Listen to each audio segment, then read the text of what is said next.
السلام عليكم ورحمة الله وبركاته. إن الحمد لله نحمده ونستعينه ونستهديه ونستغفره ونعوذ بالله من شرور أنفسنا ومن سيئات أعمالنا. من يهده الله فلا مضل له ومن يضلله فلا هادي له. أشهد أن لا إله إلا الله وحده لا شريك له وأشهد أن محمدا عبده ورسوله. يا أيها الذين آمنوا اتقوا الله وقولوا قولا سديدا يصلح لكم أعمالكم ويغفر لكم ذنوبكم ومن يطع الله ورسوله فقد فاز فوزا عظيما. الحمد لله الذي بنعمته تتم الصالحات. ربنا آتنا من لدنك رحمة وهيئ لنا من أمرنا رشدا. اللهم آت نفسي تقواها وزكيها وأنت خير من زكاها Anta waliyuha wa maulaha amma ba'd. Alhamdulillah, syukur pada Allah Azza wa Jal kerana dengan rahmat dan juga limpah kurnia yang Allah Ta'ala berikan dapat kita bersama pada malam ni menyambung perbahasan daripada manhaj akidah Imam Asy-Syafi'i rahimahullahu ta'ala, dan kita masih pada perbahasan akidah Imam Asy-Syafi'i pada menyatakan sifat Allah Azza wa Jalla. Perbahasan kita masih pada sifat yang ke-11, iaitu ilmu ataupun al-ilm, ilmu Allah Azza wa Jalla. Kita dah bahas beberapa dalil yang diletakkan oleh penulis daripada muka surat 444, 445 dan 446. Sambungan kita pada hari ini ialah 447, iaitu penerangan penulis terhadap hadis berkenaan dengan doa istikharah yang dah kita lalu pada minggu lepas, iaitu hadis yang diriwayatkan daripada Jabir. Hadis ni riwayat pada Imam Bukhari, yang mana Nabi mengajarkan kepada para sahabat doa istikharah dan juga kaifiat melakukan salat istikharah. Dan kita dah tengok perbahasan yang nak diambil ialah daripada potongan doa Allahumma inni astakhiruka bi'ilmik. Ya Allah, aku memohon petunjuk untuk memilih dengan ilmumu. Dia nak bahas tentang perkataan bi'ilmik itu. Muka surat 447 kita tengok penerangan penulis berkenaan dengan hadis doa istikharah ni. Dia sebut sini, dia kata wal ahadithud dallatu ala ilmillahi subhanahu wa ta'ala kathiratun jiddan. Hadis yang menerangkan tentang ilmu Allah Azza wa Jal itu sangat banyak. Telah dikhabarkan daripada Imam Asy-Syafi'i rahimahullahu ta'ala tentang informasi yang menyatakan penegasannya terhadap sifat al-ilmu. Dikatakannya pula bahawa sifat ini adalah sifat zatiyah bagi Allah Azza wa Jal, dan bahawa ilmunya itu bersifat azali yang mendahului segala sesuatu sebelum terjadinya. Jadi umum kita boleh tengok perkataan yang disebutkan situ ialah pendirian Imam Asy-Syafi'i. Ilmu Allah itu termasuk daripada sifat zatiyah. Sifat zatiyah ni yang kita boleh faham dengan mudah ialah satu sifat yang memang sedia ada pada Tuhan dan tak boleh diberikan persoalan bila sifat tu ada. Macam mana sifat tu ada pada Tuhan? Bezanya sifat zatiyah Allah Ta'ala dengan sifat zatiyah makhluk. Kita pun ada sifat zatiyah. Sifat zatiyah ni ialah sifat yang memang ada pada diri kita. Kalau pada Allah Ta'ala perbahasan dia lain. Perbahasannya ialah kita menutup ruang-ruang untuk menyatakan bila sifat tu ada. Adapun bagi manusia, bagi makhluk, sifat zatiyah itu ada proses permulaannya. Contoh, nak menyatakan satu orang tu dia ada ilmu bila mana dia ada proses pembelajaran. Nampak dia belajar, kita pun kata dia ada ilmu. Kita pun nampak kesan ilmunya ataupun adanya orang tu ilmu bila mana dia mula bercakap. Kita nampak dia ada ilmu, dia bahas satu-satu benda tu, dia faham benda tu. Itu ialah proses sifat zatiyah makhluk. Bila mana kita tu disebut sebagai manusia yang berilmu, maknanya kita belajar. Orang nampak dia pergi sekolah, orang nampak dia menuntut ilmu bertahun-tahun, dia tak duduk di kampung dia, dia berada di sekolah. Kalau dia duduk asrama, dia duduk asrama lah. Kalau dia duduk luar negara lah. Kalau dia keluar negeri pun keluar negeri lah. Bila mana dia dah ada sifat ilmu tu, maka dia disebut sebagai sifat zatiyah bagi makhluk itu. Tapi sifat berilmunya makhluk ni dia ada permulaan. Itu disahkan kita itu mula ada ilmu selepas pada kita belajar. Tapi bagi Allah Ta'ala dia tidak ada persoalan itu. Soalan itu tidak dibuka. Sebab ianya termasuk daripada benda gaib. Kita terhalang. Dan ilmu kita ni, ilmu manusia ni pun terbatas. Walaupun kita belajar pada satu-satu bidang tu, sehinggalah kita diberikan gelaran ataupun diberikan ujian untuk memastikan orang tu mahir pada bidang dia. Tapi dia tak boleh lagi mendabik dada, dia sudah mahir pada bidang tu. Itu antara bentuk lemahnya sifat ilmu makhluk. Berbeza dengan sifat Allah Azza wa Jalla. Kemudian dia sebut lagi di sini, beliau berkomentar tentang firman Allah, iaitu surah Al-Baqarah ayat yang ke-143. Firman Allah yang berbunyi, وَمَا جَعَلْنَا الْقِبْلَةَ الَّتِي كُنْتَ عَلَيْهَا إِلَّا لِنَعْلَمَ مَنْ يَتَّبِعُ الرَّسُولَ مِمَّنْ يَنْقَلِبُ عَلَى عَقِبَيْهِ.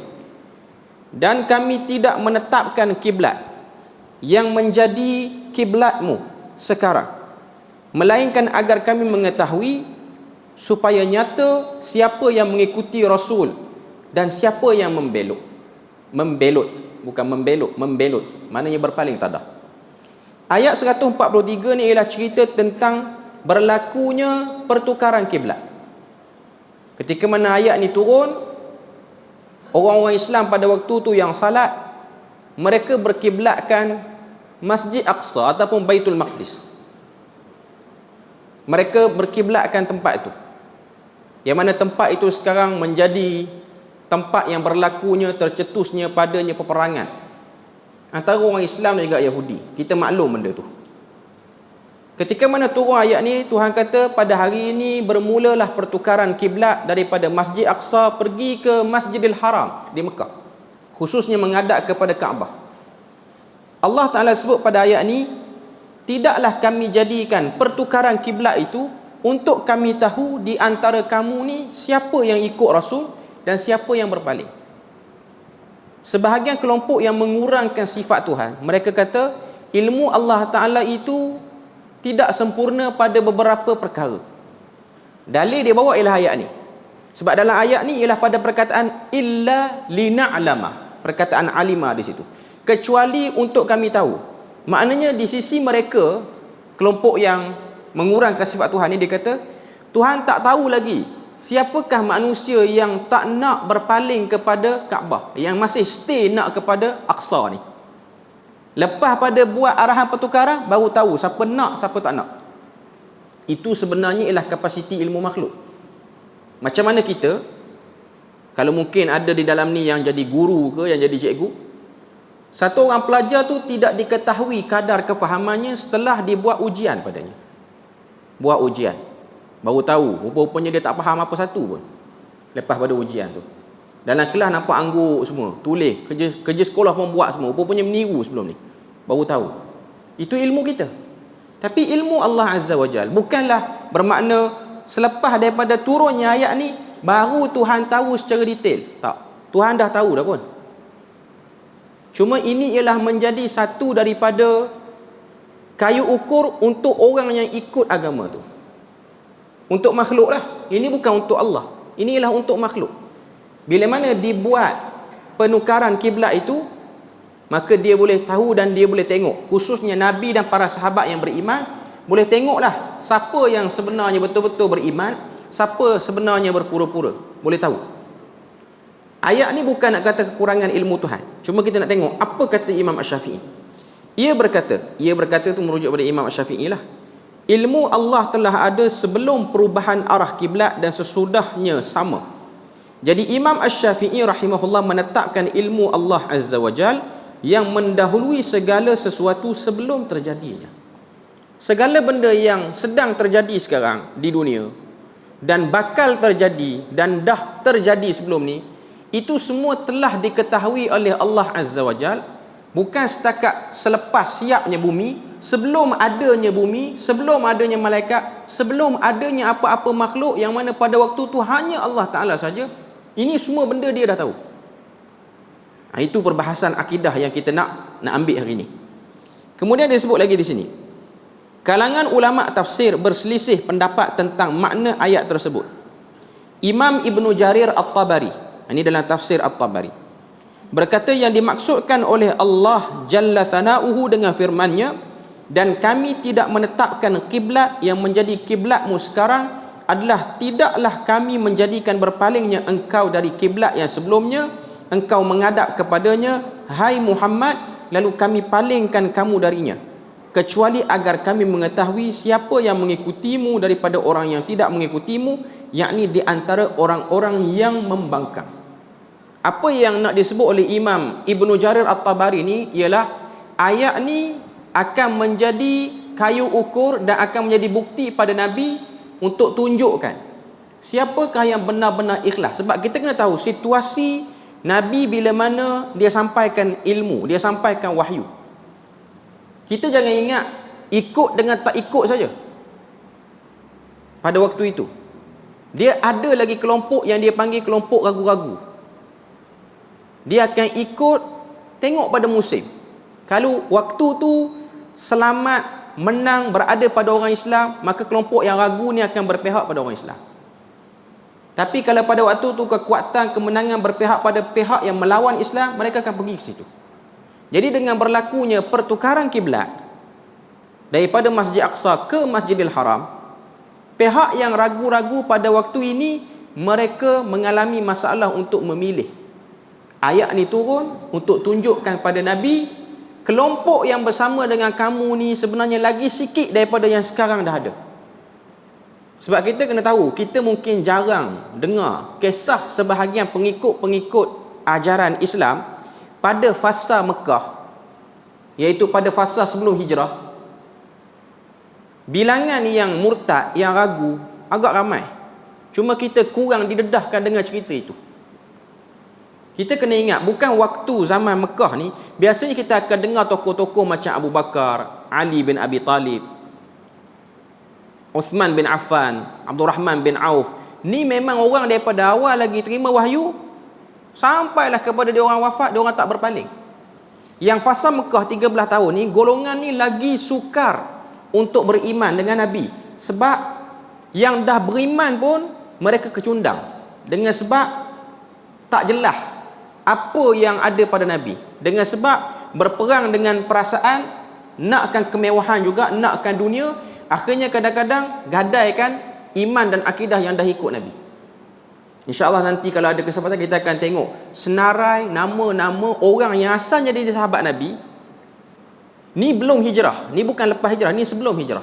Asalnya dah ikut Nabi, dah pergi rumah Arqam bin Abi Arqam, dengar Quran. Banyak benda dia clarify dengan Nabi, banyak benda Nabi verify terhadap dia orang. Akhirnya bila mana berlaku pertukaran kiblat ni menjadi titik tanda, rupa-rupanya yang duduk dalam rumah Arqam bin Abi Arqam pun masih lagi belum kemas imannya, masih lagi ada ruang-ruang keraguan. Sebab tu bilangan mereka sangat-sangat sikit pada waktu itu. Jadi kita boleh tengok macam mana suasana dia. Turunnya ayat ni bukan nak tunjuk ilmu Tuhan tu terbatas, tapi nak menjadikan kayu ukur. Nak menjadikan kayu ukur. Jadi Ibn Jarir At-Tabari dia kata ayat ni ialah untuk menampakkan pada Nabi dan orang beriman yang memang dah kejap iman dia. Dia menambahkan, jika ada yang mengatakan bahawa tidaklah Allah mengetahui orang yang mengikuti Rasul dari orang yang membangkang, kecuali sesudah mengikutinya orang yang mengikuti dan membangkangnya orang yang membangkang, hingga ia berkata, tidaklah kami lakukan apa yang kami lakukan berupa perubahan arah kiblat, kecuali supaya diketahui siapa pengikut Rasulullah daripada orang yang berbalik arah ataupun orang yang membangkang. Sebab bukan mudah jugalah pada waktu tu untuk tiba-tiba tukar kiblat. Kita jangan ingat turun je ayat semudah okey kita tukar. Macam mana orang kata okey awak tak sesuai dah pakai baju ni, kena pakai baju lain, kita pun balik rumah tukar baju lain. Dia tidak semudah itu suasana pada waktu itu. Sebab propaganda yang dihadapi oleh orang yang dah ikut Nabi ni, mereka menghadap kepada Masjid Aqsa. Propaganda pada waktu tu Kaabah ni menjadi tumpuan orang kafir, musyrikin Mekah. Bila mana sampai arahan suruh patah balik menghadap kepada Kaabah, orang-orang Mekah ni mula mengejek Nabi dengan mengatakan, tengok Muhammad, dia pun tak jelas, sekejap nak hala ke sana, sekejap nak hala ke sini. Maknanya pada waktu tu ini ialah bola tanggung untuk musyrikin Mekah bila mana dia orang tahu orang Islam mula menghadap pada Kaabah. Maknanya orang Mekah yang kafir ni kata, dulu bukan main, kata Kaabah ni kotor, banyak berhala, bau busuk sebab haiwan korban pun dikorban di situ. Kenapa yang kotor ni juga Tuhan kamu suruh hadap? Maknanya kami ni dah betul lama dah, korang yang sesat. Itu propaganda yang berlaku pada waktu itu. Bukan mudah jugalah.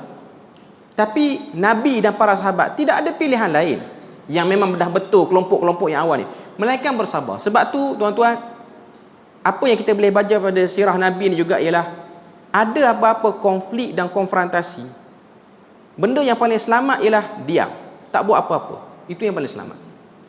Bila mana berlaku pertikaian di kalangan orang-orang Islam, pertelagahan, benda yang utama ialah membantu yang dizalimi dan diam pada apa yang belum kita faham. Contoh, situasi yang sedang berlaku sekarang pada dunia orang Islam ialah bila mana Yaman diserang oleh US dengan serangan yang luar biasa. Sebahagian orang mula mengeluarkan persoalan-persoalan. Dia kata, bukankah Yaman yang berakidah Syiah itu pro juga kepada Amerika Syarikat? Kenapa sekarang ni berlaku perang pada dia orang? Mula dikeluarkan persoalan-persoalan itu. Tak dinafikan, memang Yaman hakikatnya bukan hari ni, bukan minggu ni, Houthi di Yaman itu, Houthi sudah mula berkuasa sekitar tahun 2000 lagi. Saya ingat waktu saya pergi tahun 2010, Houthi ni ialah sebuah kekuatan yang agak kuat di Yaman. Houthi ni kabilah. Dia orang bukan kerajaan, dia orang tak ada parlimen, dia orang kabilah. Sebab antara negara Arab yang paling kuat semangat kabilah ni mengatasi kerajaan yang memerintah ialah negara Yaman. Mengatasi kerajaan yang memerintah. Kalau tuan-tuan nak tahu, Houthi dengan kerajaan Yaman, kerajaan Ali Abdullah Saleh sekarang ni, itu kerajaan yang naik melalui pilihan raya di Yaman. Itu Ali Abdullah Saleh. Dengan Houthi di Yaman, kabilah Houthi, maknanya yang nama orang Yaman belakang dia Houthi, Al-Houthi semua ni, mereka punya ketenteraan lebih kuat berbanding ketenteraan kerajaan, tapi atas nama kabilah. Mereka menyimpan kereta kebal 10 kali ganda lagi banyak daripada yang kerajaan punya. Mereka menyimpan senjata 10 kali ganda lagi banyak daripada yang kerajaan punya. Kalau kita tak faham suasana, kita akan nampak ni saja ni wayang tu. Yang pasti kita tengok yang menjadi mangsa di Yaman itu ialah daripada kalangan orang awam yang tak tahu apa cerita pun. Tak tahu apa cerita.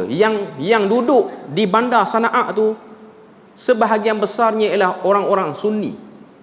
Orang-orang Sunni. Sebab Houthi ni dia tak obvious sangat.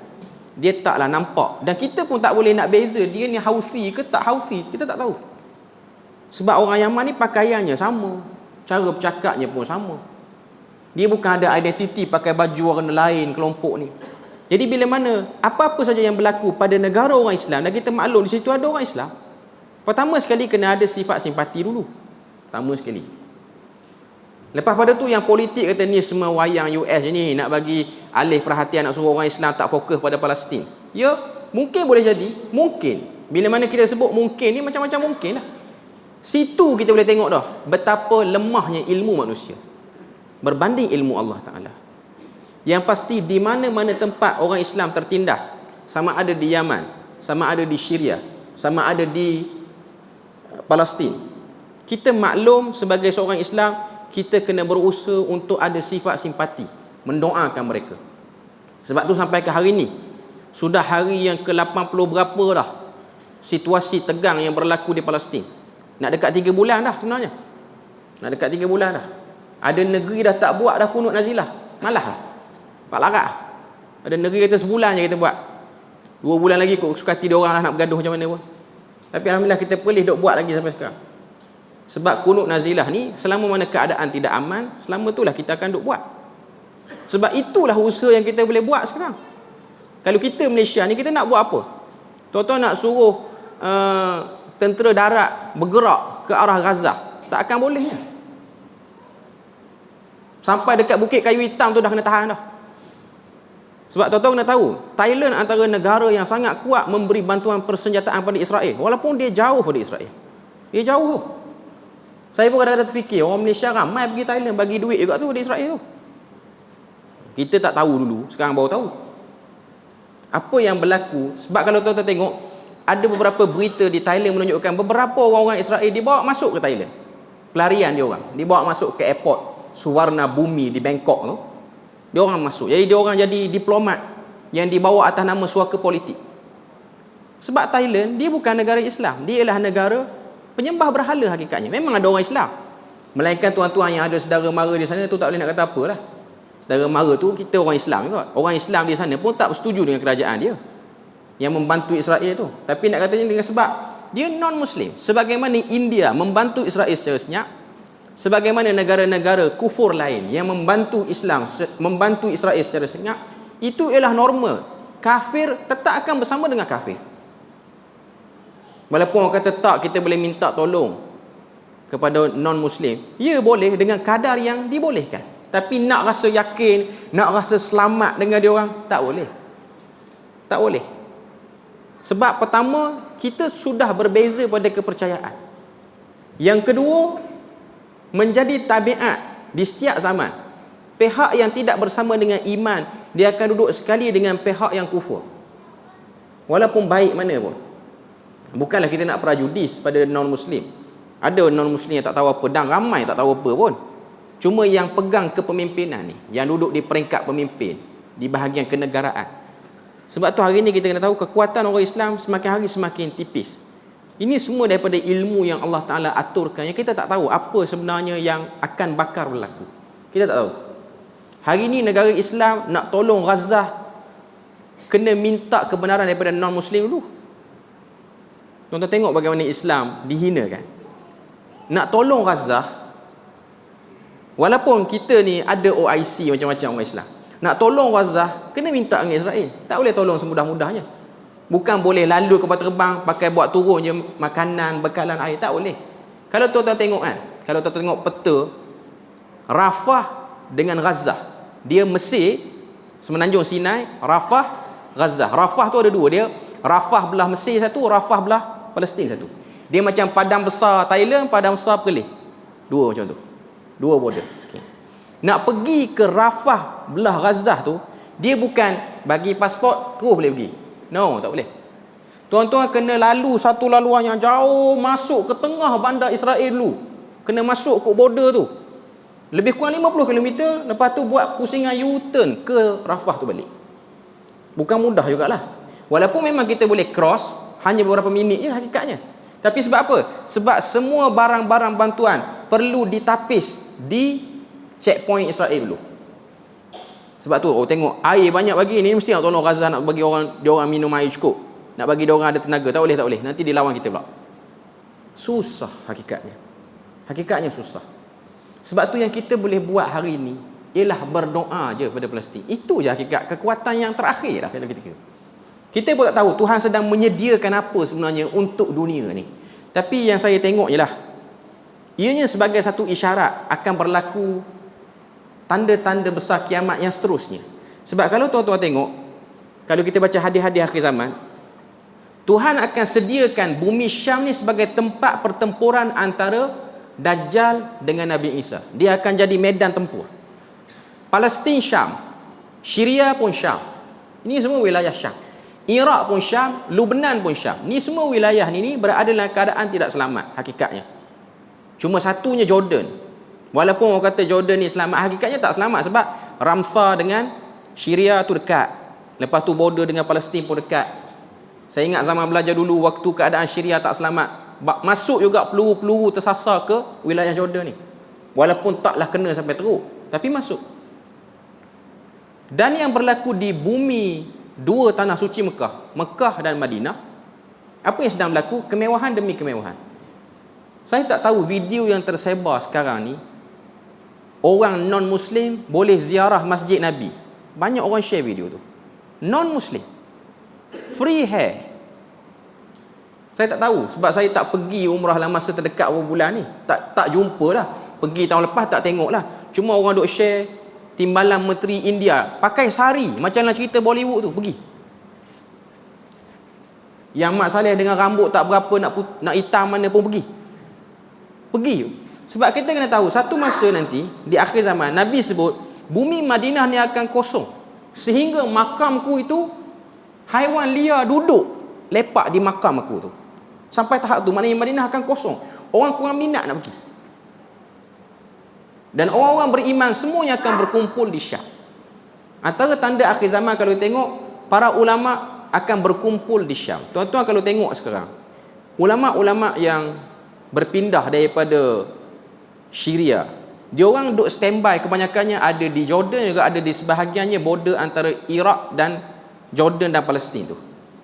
Ini bermula pada zaman Saddam Hussein lagi, waktu keadaan tak selamat. Maknanya bumi Syam, wilayah Syam kita tak tahulah. Syam biasanya merujuk kepada Damsyik lah pada zaman dulu, Damascus sekarang. Jadi kita boleh tengok ini hanyalah kita kira sebagai nak kata kepastian tak pasti, cuma kita tengok peredaran zaman. Okay. Yang pasti ilmu yang ada pada kita sekarang ialah kita sedang berada pada fasa akhir zaman. Itu maklum. Sebab tu yang kita kena sediakan tuan-tuan dan puan-puan sekarang ni ialah untuk menjadi pihak yang duduk pada kebenaran. Dan Nabi sebut yang akan duduk dengan kebenaran di akhir zaman ini ialah al-mufarridun. Mufarridun ni siapa? Dalam hadis lain Nabi sebut sabaqal mufarridun. Mufarridun ni ialah orang yang banyak berzikir. Banyak berzikir ni bukan dia pegang tasbih. Ni ada orang dia keliru juga. Oh, tanda berzikir banyak ni kena pegang tasbih. Tak juga. Kadang-kadang yang pegang tasbih tu dia pegang je. Dia tak berzikir pun, hati dia lalai ke lain. Yang betul-betul berzikir pada Allah Azza wa Jalla. Sebab yang ni lah yang akan membentuk kumpulan yang akan bersama dengan Mahdi, yang akan membentuk kumpulan yang akan bersama dengan Nabi Isa. Cuma yang pasti yang betul-betul beramal dengan amalan saleh, dia akan dapat kebaikan di akhir zaman ni. Cuma nak katanya kita kena ada pelan tindakan lah. Sekarang ni yang kita boleh fokus doa pada Palestin. Lepas pada tu bersedia untuk menghadapi bulan Ramadan. Ramadan nak masuk ni kurang 60 hari dah. Kita dah kena sedia dah ni. Dah kena get ready. Saya nanti 10 hari Ramadan nak buat apa? Macam mana saya nak menghadapi 10 hari Ramadan? Adakah saya perlu ambil cuti 10 hari kalau kerja kerajaan sebab nak menghidupkan 10 hari Ramadan? Ataupun saya nak ambil cuti 10 hari selepas pada 10 hari Ramadan sebab nak balik raya? Boleh pilih antara dua. Boleh pilih antara dua. Okay. Cuba kalau orang yang tahu nilainya di mana, dia akan pilih yang paling memberi pahala padanya. Lepas tu kita pun nak pergi kepada bulan Zulhijjah pula, pun kurang daripada 10 bulan dah pun. Nak pergi kepada musim haji yang kemuncak ni. Cuma nak katanya bagi orang yang cenderung kepada ibadah, cenderung pada dunia, dia akan nampak dalam pelan tindakan dia akan mengutamakan ruang-ruang ibadah. Itu ilmu yang ada pada kita. Yang pasti Tuhan bagi tahu yang beribadah kepadanya akan dapat kelebihan. Okay. Muka surat 448, maka dapat dikatakan kepadanya, sesungguhnya Allah Jalla Thana'uhu, dia mengetahui segala sesuatu sebelum adanya. Adapun firman-Nya, kami tidak menjadikan kiblat yang dahulu kamu berkiblat, iaitu permulaan ayat tu, wa ma ja'alnal qiblata allati kunta 'alaiha, bukanlah sebuah pemberitahuan bahawa dia tidak mengetahui hal itu kecuali setelah terjadinya. Maknanya tak boleh pakai nak justify kata Tuhan ni tak tahu dengan sebab ayat tu, tak boleh. Kemudian apabila ia menanyakan, jadi apa makna hal itu? Katakanlah kepadanya, maknanya menurut kami ialah tidaklah kami jadikan kiblat yang engkau menghadap kepadanya kecuali supaya Rasulku golonganku serta wali-waliku mengetahui siapa yang mengikuti Rasul dan siapa yang membangkangnya. Macam kita dah sebut tadi lah, tujuannya ialah untuk Nabi tahu siapa yang betul-betul ikhlas ikut agama ni bila mana berlakunya pertukaran kiblat itu. Okay. Allah Ta'ala berfirman, kecuali supaya kami mengetahui, artinya supaya Rasul dan wali-waliku mengetahui. Sebab Rasulullah serta para walinya termasuk daripada golongannya. Sebab dalam ayat Tuhan guna lina'lama. Na'lamu, nun itu ialah kata ganti nama bagi nahnu, ramai. Dia bukan untuk seorang yang bercakap, tapi kelompok yang ramai sedang bercakap di situ. Jadi nak sebut kepada kita, sebahagian para ulama melihat nahnu itu ialah Allah Ta'ala, Rasulnya, orang-orang beriman daripada para sahabat dan walinya. Untuk kita tahu, dia macam kita sekarang ni lah, nak tahu satu orang tu dia beriman tak beriman, sejauh mana dia mengamalkan agamanya. Kita nak tengok satu orang tu dia beriman tak beriman, kita tengok. Kalau dia Islam, nak tahu dia beriman tak beriman macam mana? Tengok dia salat macam mana, tengok dia jaga aurat macam mana, tengok pengurusan harian dia macam mana. Kalau dia orang yang betul-betul jaga salat, kita tahulah dia orang yang elok imannya. Kalau dia orang yang betul-betul tutup aurat, kita tahulah orang tu elok imannya. Kalau dia tak salat dengan baik, kalau dia tak tutup aurat dengan baik, itu menunjukkan pada kita bahawasanya iman dia ada masalah. Taklah kata tak ada iman langsung, cuma iman dia masalah. Itu ialah kayu ukur kita nak tahu satu orang tu elok tak elok Islam ni. Tapi bagi Allah Azza wa Jal, pengetahuannya lebih lagi. Sebab Allah lebih tahu yang datang salat ni pun kadang-kadang masih lagi tergolong dalam golongan yang tak begitu sempurna imannya.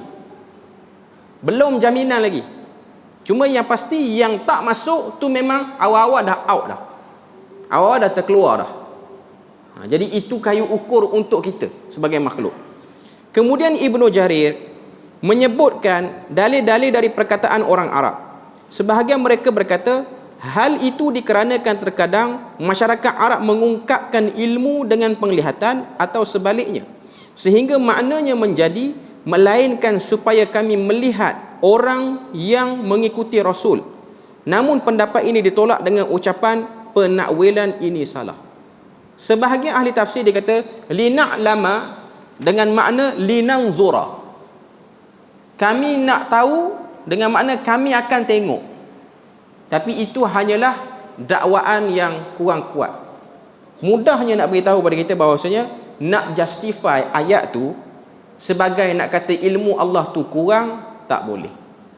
Sebab memang kita kena tahu waktu Imam Syafi'i hidup, bahkan sebelum dia hidup lagi dan selepas pada kewafatan dia, antara fitnah yang berlaku ialah keluarnya kelompok Murji'ah, Qadariyah. Kelompok-kelompok ini antara agenda yang diorang bawa dalam ideologi diorang ialah nak beritahu, nak kempen orang ilmu Tuhan tu terbatas. Sebab tu Qadariyah dia menolak qadar ni. Dia kata qadar ni bukan Tuhan yang tetapkan, kitalah yang menjadi penetap kepada qadar. Ada kelompok yang kata tak, hatta benda buruk tu pun bukan kita yang buat, Tuhan yang buat. Kalau kita belajar dan kita fahami elok-elok, kelompok ni keluar sebab apa? Kelompok ni keluar supaya nak keluar daripada sistem dosa pahala. Itu yang utama. Sebab tu kelompok Qadariyah, bila mana dia orang kata orang yang jahat ni tak boleh kata jahat sebab Tuhan yang jadikan dia jahat. Tujuan dia apa? Nak suruh nampak sama je orang baik dengan orang jahat. Tujuan dia tu. Bila mana nampak sama orang baik dengan orang jahat, mahkamah pun tak ada fungsi dah. Pergi dekat mahkamah, dia ni curi, tak boleh kata dia jahat lagi. Dia curi tu adalah tu benda yang kita tak faham daripada apa yang dia curi. Akhirnya lingkup habis. Cuma nak katanya ada kelompok dia nak keluar daripada sistem tu. Dia nak keluar. Sebab dia rasa benda ni payah, leceh, hidup dengan jangan buat tu. Benda tu kalau buat ada dosa. Buatlah benda ni ada pahala. Dia tak suka orang cakap macam tu. Dia ada manusia ni dia annoying kalau dia dengar macam tu. Dia tak minat. Walaupun tugas Nabi dan Rasul hakikatnya ialah basyiran wa nadhira. Beri berita gembira, beri juga ancaman. Sebab tu manusia ni kalau yang gembira, yang sedap-sedap tu, dia okey lah. Tapi bila mana benda-benda yang bersifat ancaman, jangan buat macam ni. Benda ni bahaya. Sebab kita tak tahu bila nafsu kita ni akan terkalah. Sebab tu datang Nabi bawa terang pada kita agama, dan supaya kita tahu agama itu bukan hanya bab berhubung dengan Tuhan, tapi juga bab berhubung dengan makhluk. Sebab tu bila mana kita tengok dalam kerangka agama yang Nabi bawa ni, pertama Nabi ajar pada kita cara nak buat hubungan baik dengan Tuhan. Kena sembah dia, kena ikut perintah dia, jangan tambah-tambah apa yang dia suruh, jangan tinggal-tinggal apa yang dia suruh, jangan.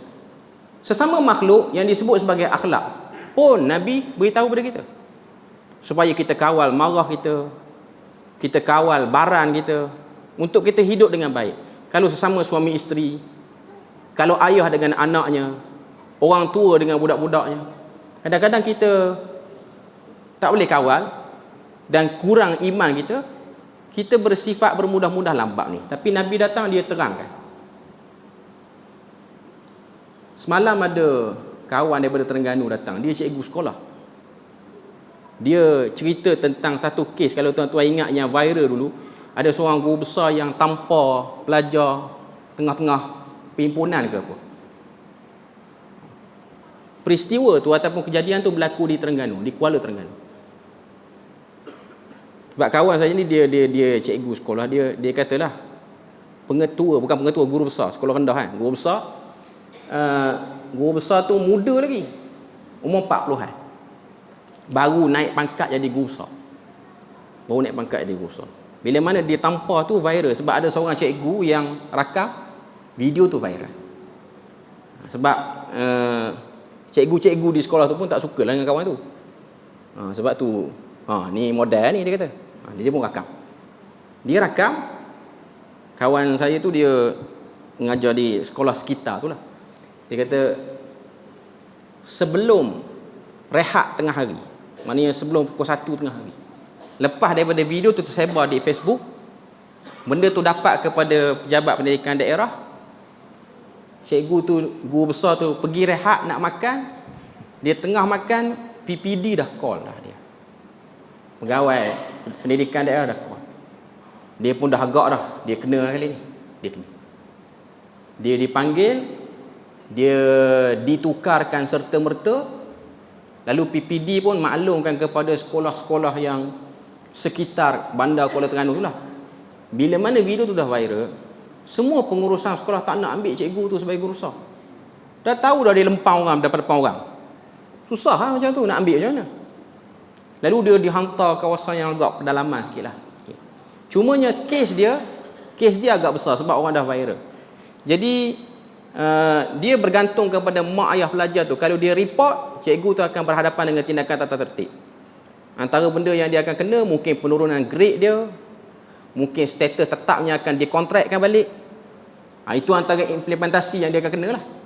Cuma kawan saya kata bila mana dia kena macam tu, dia pergi rumah pelajar tu, dia sujud depan mak ayah dia. Dia sujud. Dia kata tolonglah jangan report. Anak saya kecil lagi, risaulah saya pencen tak ada. Oh, dia risau yang tu. Dia risau yang tu dulu. Dia tak risau dia tampar budak tu. Tapi alhamdulillah ayah dia berkerah nak report juga. Dia sampai tidur di ruang tamu, keletihan bersujud kepada orang. Keletihan bersujud kepada orang. Sehinggalah isteri dia datang, isteri dia kata suami saya ni dengan anak-anak dia baik. Tapi entah kenapa hari tu dia nak lempang pelajar. Maknanya dia bukan jenis barang suka lempang budak ke, bukan jenis barang dengan anak, bukan. Saya tengok kes ni stres, kerja banyak ya. Kan sekarang mungkin ada dalam ni ada cikgu kan. Cikgu sekarang bukan macam cikgu dulu. Cikgu dulu habis pukul 2 balik Cikgu sekarang dia macam office hour, kadang-kadang dia lama lagi. Sebab nak key in markah, dia macam lah kemenjadian guru, kemenjadian pelajar, macam-macam komponen yang ada. Jadi kerja-kerja pentadbiran yang terbeban itu kadang-kadang menyebabkan dia melepaskan barang di depan orang. Cuma nak katanya banyak benda jugalah yang perlu dilihat. Cuma yang saya rasa macam terkejut jugalah dia sujud pada orang tu. Nabi larang sujud pada manusia. Tapi bila mana manusia dia takut, dia tahu kesan pada benda tu, dia akan buat benda tu. Mengikut cerita kawan tu, sampai dia tertidur di ruang tamu rumah pelajar tu kerana keletihan memujuk mak ayah dia supaya jangan report. Tapi dengar cerita mak ayah dia report lah. mak ayah dia report juga. Mana report ni ada lah, saya tak tahulah apa yang jadi. Lepas tu cuma saya nak katanya, Nabi dia datang pada kita, dia ajar benda-benda macam ni.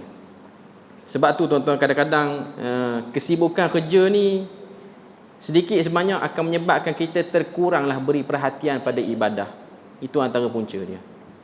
Sebab tu kita kena tangani benda ni dengan baik. Macam-macam mana pun kita kena tangani. Bukan nak kena berhenti kerja, tapi kena tangani. Tapi ada orang yang kuat imannya, dia berhenti kerja. Dia berhenti. Saya ada dengar satu perkongsian daripada satu orang asatizah di Indonesia ni. Ada yang ikut kuliah dia ni seorang pramugari, perempuan. Kerja di satu airline yang terkenal, sangat-sangat open dengan araknya, dengan benda-benda yang haram. Dia ikut kuliah dah berapa bulan, akhirnya dia rasa dengan gaji yang mahal tu tak bawa dia pergi ke mana, dia ambil pilihan, dia berhenti. Maknanya tak ada apa-apa keistimewaan lagi dah lepas dia berhenti. Bukan dia ambil pencen pun, dia berhenti. Bila mana dia berhenti, Allah Ta'ala takdirkan dia sakit. Dia ikut kelas pengajian, kelas kumpulan kuliah muslimat tu lah. Dia dah ada good attachment dengan grup muslimah tu. Jadi bila mana dia sakit, grup-grup muslimah tu maklumlah pada ustaz tu, dia ni tak datang sebab dia sakit. Akhirnya berlalu beberapa hari, tengah kuliah, orang maklum pramugari itu meninggal. Waktu dia meninggal tu, semua yang hadir daripada geng-geng muslimat yang join kelas tu, semua pergi salatkan jenazah dia. Termasuklah suami-suami pada muslimat tu pun memberi keizinan untuk semua pergi salat jenazah. Kawan-kawan kerja dia yang sama-sama pramugari tu cukup hanya menghantar bunga sahaja, tak pergi salat. Suami kepada pramugari tu, dia kata saya syukur isteri saya berhenti kerja sebelum dia mati. Kalau dia mati waktu dia sedang bekerja, adakah dia akan dimuliakan oleh Allah Ta'ala seperti ini? Sebab yang akan datang salat jenazah dia geng-geng pramugari itulah, yang free hair tu. Dia orang tu niat pun tak reti. Taklah kata semua teruk, cuma kadang-kadang kita tahu kehidupan dia macam tu. Tapi Allah Ta'ala ganti dengan yang selalu datang kuliah, dibacakan Al-Quran padanya, kemuliaan. Bila mana kita ambil pilihan akhirat, Allah Ta'ala tak akan sia-sia. Tuan-tuan percayalah, bila mana satu orang dia ambil pilihan akhirat, dia buang dunia dia, dia pertaruhkan dunia dia. Saya tinggallah bab dunia ni, walaupun kerja ni elok, saya rasa agama saya sangat tergadai pada kerja ni. Akhirnya dia pilih akhirat. Allah Ta'ala tidak akan mensia-siakan orang yang telah memilih akhirat. Tak akan sia-sia. Walaupun di mata manusia orang tengok teruk dia ni, kerja dah elok, gaji dah elok, dengan komitmen banyak, ada berhenti kerja. Orang kata macam tu. Tapi dia memilih akhiratnya. Ada orang berhenti kerja hanya pada alasan saya tak boleh salat 5 waktu dengan on time. Jarang. Itu pendirian yang kemas. Allah Ta'ala tidak akan mensia-siakan. Akhirnya dia beralih pada kerja biasa. Kerja juga, cuma kerja biasa. Tuhan memberkati rezekinya. Kita beri lalu azan tu.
Okey, kita sambung sikit lagi. Apa yang saya nak sebut tadi ialah bila mana satu orang tu dia memilih akhiratnya, Allah Ta'ala tidak akan mensia-siakan pilihan itu. Sebab tu kalau kita tengok, kita ni disunnahkan untuk salat witir tiap-tiap malam. Walaupun dia taklah wajib, tapi dia sunnah yang Nabi selalu buat. Nabi musafir pun Nabi tak tinggal witir ni. Dalam salat witir ni, kalau orang yang buat dengan 3 rakaat, ada orang dia buat 1 je. Tapi kalau orang yang buat 3 rakaat, sunnahnya rakaat pertama kita membaca surah Al-A'la. Surah Al-A'la. Sabbihisma rabbikal a'la. Dalam surah Al-A'la ni dia cerita tentang pentingnya mengutamakan akhirat berbanding dunia. Sebab tu kita akan jumpa ayat yang berbunyi walal akhiratu khairul laka minal ula. Akhirat itu lebih aula untuk kamu utamakan berbanding yang di dunia ni. Sebab tu di sisi mazhab Hanafi, salat witir ni wajib. Wajib. Hanafi wajib. Dia macam salat yang ke-6 kita kena buat selepas salat 5 waktu. Qabliyah subuh tu tak wajib lagi. Tapi salat witir tu wajib. Sebab dia tengok Nabi duk buat selalu. Nabi macam tak tinggalkan. Saya nak sebut pada kita bahawasanya bagaimana Nabi ni dia salurkan kita untuk tengok dan untuk kita tahu. Ini ilmu kita sebagai hamba Tuhan. Dunia ini memang tidak ada nilai yang besar untuk kita bersungguh-sungguh padanya. Itu benda yang kita kena sedar. Kalau kita perasan, kalau kita pernah dengar hadis yang diriwayatkan oleh Aisyah. Aisyah pernah tengok Nabi salat qabliyah subuh 2 rakaat sebelum subuh, lepas azan 2 rakaat sebelum subuh. Sebelum salat subuh, Nabi ni salat dengan cara yang ringkas, sekejap. Sehingga Aisyah tanya, baca Fatihah tak tadi? Lajunya Nabi salat qabliyah subuh. Para ulama membahas, kenapa Nabi salat qabliyah lain ni Nabi macam tertib lah. Nabi salat laju bukan maknanya laju sampai tak ada tumakninah. Laju tu maknanya kadar biasa Nabi lama. Tapi untuk yang ni sekejap. Para ulama mencari hikmah. Kenapa salat qabliyah subuh Nabi ni sekejap? Kata para ulama kerana Nabi cuba ingin gambarkan tidak begitu besar keinginan Nabi terhadap dunia ni. Sebab fadilat salat qabliyah subuh ni ialah orang yang salat qabliyah subuh dia lebih baik berbanding dunia dan segala isinya. Itu dia punya fadilat. Jadi Nabi nak tunjuk dunia ni tak ada tara mana dibandingkan 2 rakaat salat. Dan 2 rakaat salat ni pun kami tak beratkan padanya, kami ringan-ringankan sebab dia hanyalah timbangan dunia. Beza dengan qabliyah zuhur dengan ba'diyah zuhur. Nabi salat sakan, sungguh. Kalau terlepas Nabi qada lagi. Sebab apa? Pembebasan pada neraka. Kelebihan dia. Orang yang buat 4 rakaat sebelum, 4 rakaat selepas. Itu riwayat yang salah satu daripada riwayat lah. Buat 4 sebelum, 4 selepas, dia dibebaskan daripada neraka. Riwayat Abu Daud kata 4 rakaat qabliyah ataupun ba'diyah zuhur, dia dibebaskan pada neraka. Sebab tu para ulama khilaf. Ada yang kata 4-4, ada yang kata 4-2, ada yang kata 2-4, ada yang kata 2-2. Bagi orang yang ada kekuatan nak buat 4-4, silakan. Terutamanya yang dah pencing, tak ada kerja, tak kalut nak pergi mana-mana, buatlah 4-4. Yang ada kerja ni, ambillah dengan kesesuaian supaya anda tak disebut sebagai mengular pula nanti. Kerana nak buat benda sunat. Cuma Nabi kalau tak sempat, Nabi qada balik. Sebab ada riwayat lepas asar, pembantu Nabi ni tengok Nabi salat. Ni solat apa lepas asar? Sebab tadi selepas zuhur Nabi menerima tetamu, Nabi tak sempat qabliyah zuhur. Nabi qada balik lepas asar. Maknanya ditunjukkan pada kita betapa nilai dunia itu tidak besar. Tapi percayalah, orang yang ambil pilihan akhirat, Allah Ta'ala tak akan sia-siakan. Ni yang terakhir. Saya jumpa satu orang berjemaah di masjid yang tempat saya selalu solat lah. Kalau dekat rumah saya tu, di Metayak tu ada, saya selalu salat di masjid Ngulang ataupun di masjid saya jadi imam tu lah. Kalau saya tak bertugas, saya pergi di Al-Islah tu lah, Ngulang. Jumpa satu orang ni dia bukan orang Perlis, dia orang luar. Selalu salat situ. Dan dia menyewa, dia Perlis ni lah. Dia adalah buat bisnes apa. Sebelum pada tu saya dah dengar cerita, sebab dia ni daripada jemaah yang sukakan majlis ilmu di Pulau Pinang. Dia pindah ke sini. Dia kata sahabat kita dah tak duduk dah di Pinang, dia dah balik ke Perlis dah. Dia bukan balik, dia pindah Perlis. Saya pernah dengar dia cakap, dia kata saya pindah ni sebab nak suasana ibadah di sini je. Tak ada benda lain yang dia mahukan melainkan nak suasana ibadah di sini. Itu saja. Dia bukan nakkan mall, dia bukan tak sabar nak tunggu tengok Kangak Jaya tu ada mall, bukan. Saya pindah awal-awal ni sebab nanti nak tengok bangunan 5 tingkat tu, tak perlu. Dia nak suasana ibadah. Dia telah membuat pilihan akhirat dia. Dan pilihan dia dilihat sebagai sebab dia pernah orang kata apa, cakap 2 orang dengan saya. Dia kata waktu dia buat pilihan, dia tinggalkan kerja dia yang lumayan jugalah gaji dia. Dia tinggalkan, dia dan pasangan dia. Okay. Waktu mula-mula dia nak ambil pilihan tu agak berat sebab komitmen masih lagi banyak. Hutang rumah ada, hutang kenderaan pun ada. Cuma dia dah buat plan lah, dah berapa bulan tu dia target, okey, bulan ni dia akan keluar daripada negeri ni, dia bagi pilih. Okay. Dan dia dah rancang nak buat satu bisnes apa tau. Bisnes kecil-kecilan sekadar boleh sara hidup je. Okay. Tapi bisnes dia tu buat apa saya tak pasti secara spesifik jugalah. Cuma dia kata dia cuma membawa satu je dalam hati dia, Tuhan tak akan sia-siakan orang yang memilih akhirat. Dia ambil yang tu je. Berbekalkan semangat itulah dia datang ke sini. Dia duduk. Dia bukan nak jadi ustaz, nak mengajar, nak ambil tauliah apa, bukan nak cari makan sangat pun. Dia hanya nak suasana ibadah. Waktu dia mula-mula pindah, dia kata agak berat lah sebab komitmen masih lagi banyak.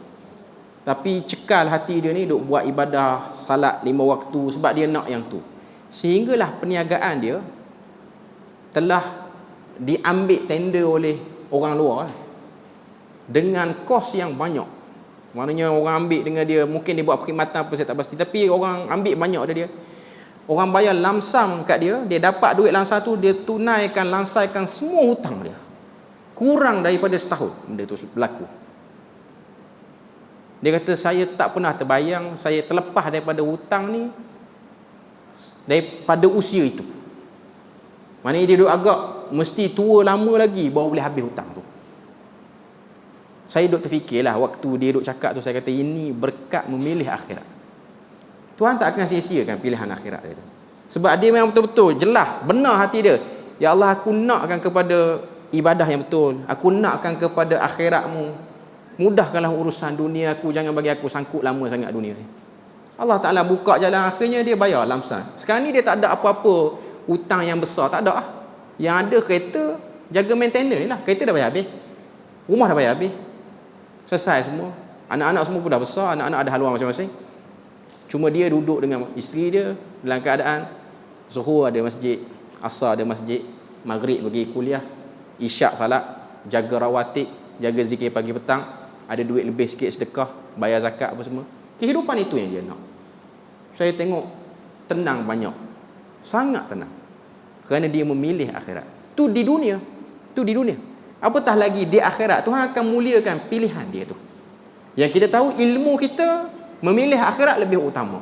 Ilmu Allah Ta'ala lebih tahu hati manusia itu. Kalau dia betul-betul ikhlas, Allah Ta'ala tak akan sia-siakan. Kita berpada situ untuk malam ni. InsyaAllah kita akan sambung pada minggu depan.